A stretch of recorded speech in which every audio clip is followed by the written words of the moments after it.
Hey, that was me and Bizarre over 20 years ago. I recorded that song. I had a dream. So the lesson I learned from doing that song is because about 3 or 4 years ago, somebody inboxed me on Facebook and asked me for a copy of the song, and it was some random kid. And I'm thinking, like, I never put out an album, I never released a song, so how does this person even know about it? And then I realized that this song actually was on DJ Butter put out a mixtape and put out just a snippet of the song. This kid was such a huge Bizarre fan that he tracked me down for a song that we never released. So the lesson I learned from that was, if you collaborate with the right people, it'll take you places to where you couldn't go by yourself. So I learned that in business.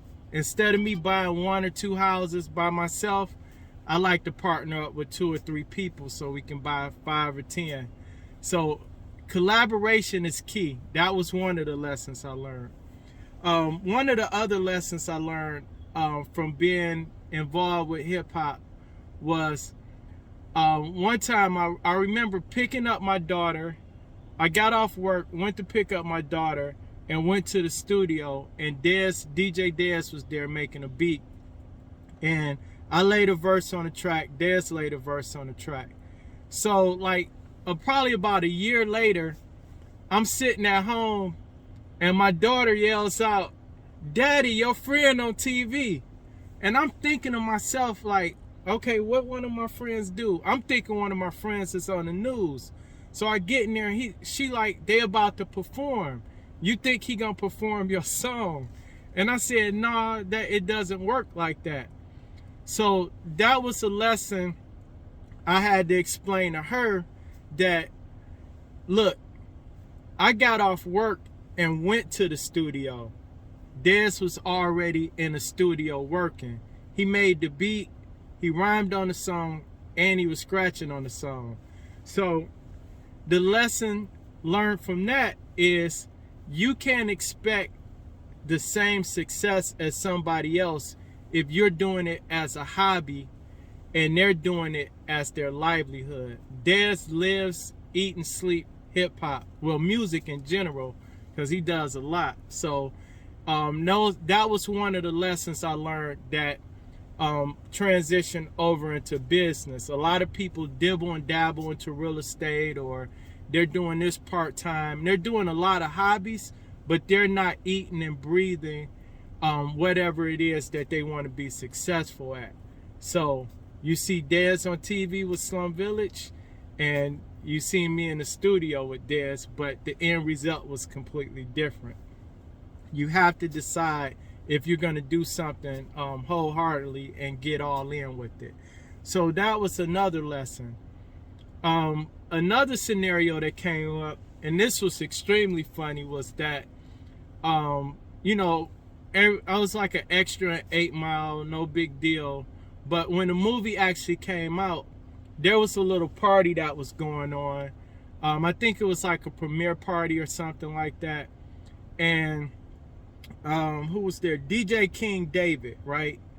Said, "Reg, talk to this lady. She want, you know, I'm just talking to this lady. I'm not thinking anything about it. She's asking questions about the hip hop shop and different events, the shelter, St. Andrews, all that good stuff, about, you know, who I collaborated with over the years." So she's asking information. I'm not thinking anything about it. So about 2 or 3 days later, I show up in the office and they like, "We seen you in the paper." And I'm like, "Yeah, I run ads all the time. It's no big deal." They're like, "No, we seen you in an article about the movie 8 Mile." Now keep in mind, this article, so you can see here, Miss Corona featured in the movie, King Gordy featured in the movie.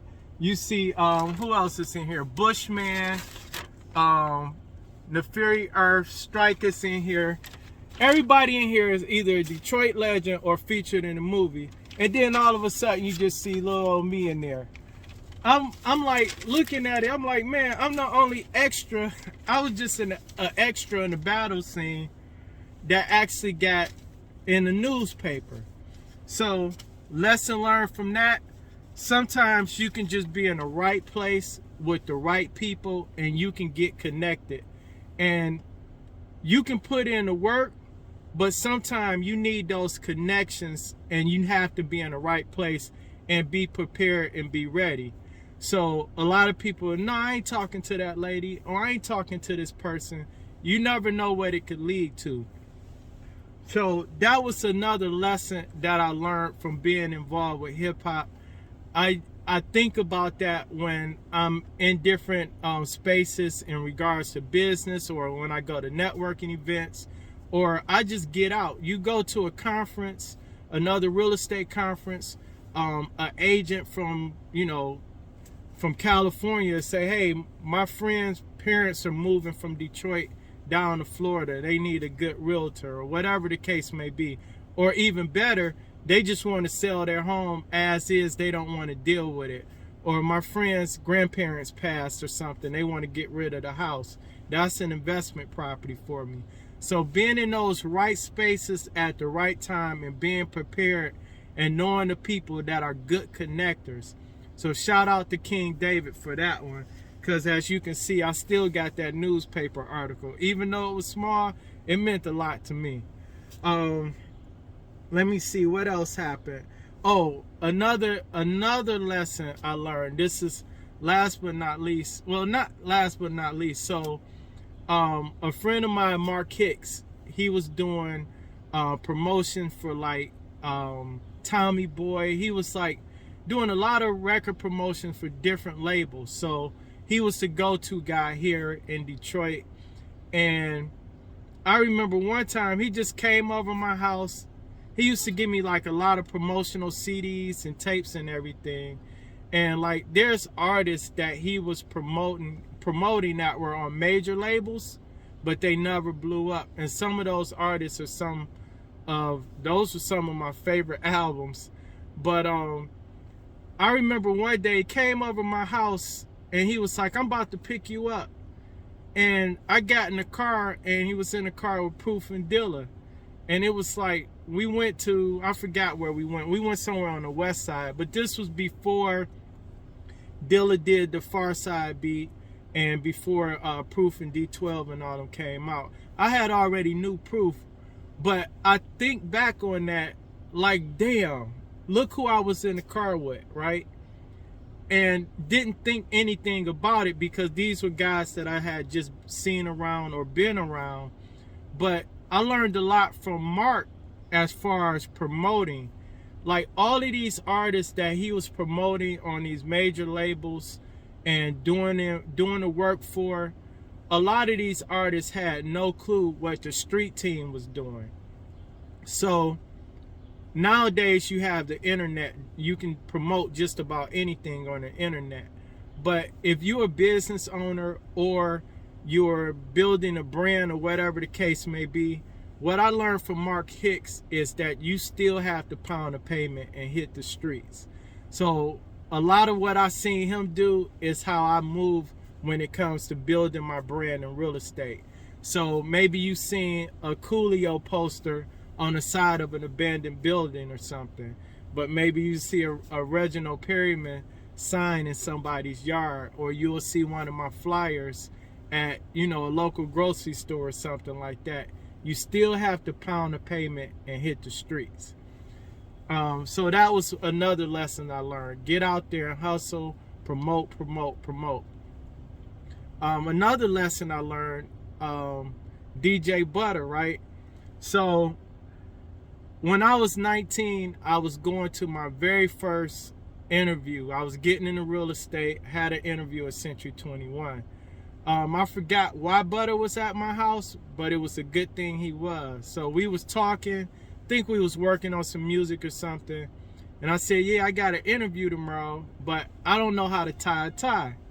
And Butter was like, yeah, and he basically showed me how to tie a tie for the first time. Now here I am, a grown man, 19, I consider that grown, and I didn't know how to tie a tie.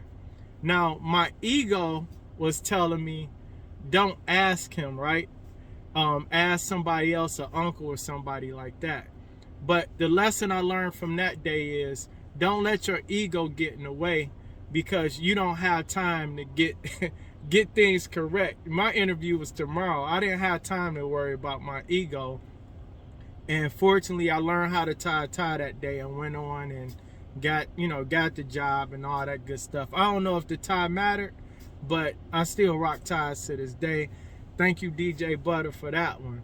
Now, but DJ Butter again, one day we're in the studio and Denine Porter was doing the beat. He laid a verse on the song. Rob, Raymond Tracy, and myself, we all rapped on this song, Take the Money, right? And it actually was on Butter's album, Kill the DJ. So the song came out. Butter was doing like a record release party, and Proof was hosting it, and Butter was like, Reg, you want to perform? So I'm like, yeah, I'll perform. So I get on stage and I'm performing my verse from that particular song. Now at this time, D12 was out, so Denine was famous and everything, but Butter had such a huge following of people that follow him over the years. I'm performing my verse from that particular song, and I'm rapping, and you gaze over the crowd a little bit, but I makes eye contact with this little white kid in the front row, and he's singing my verse line for line. I just went in shock. Now I had the big head. I was like, damn, this is amazing.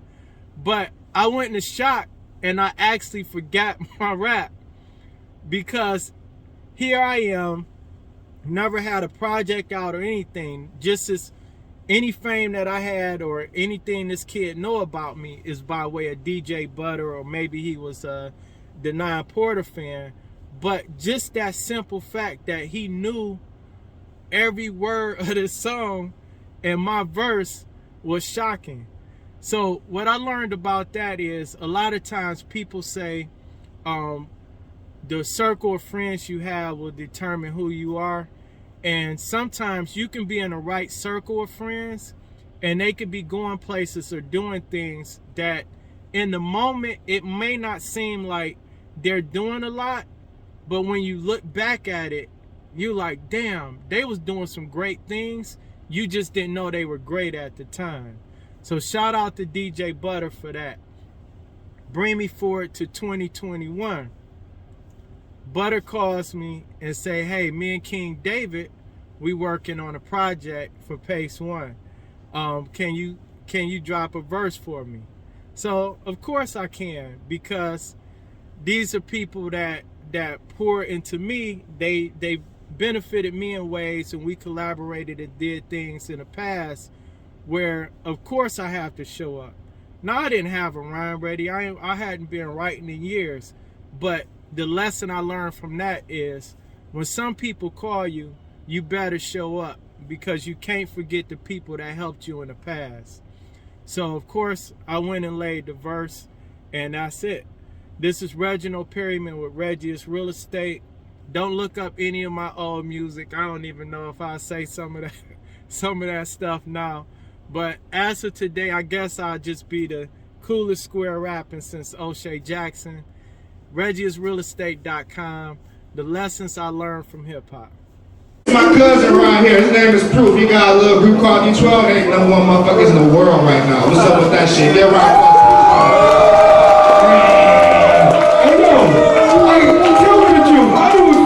Detroit about to finally take over some shit. That shit feels so good to me. It's crazy. Hey yo, dig this.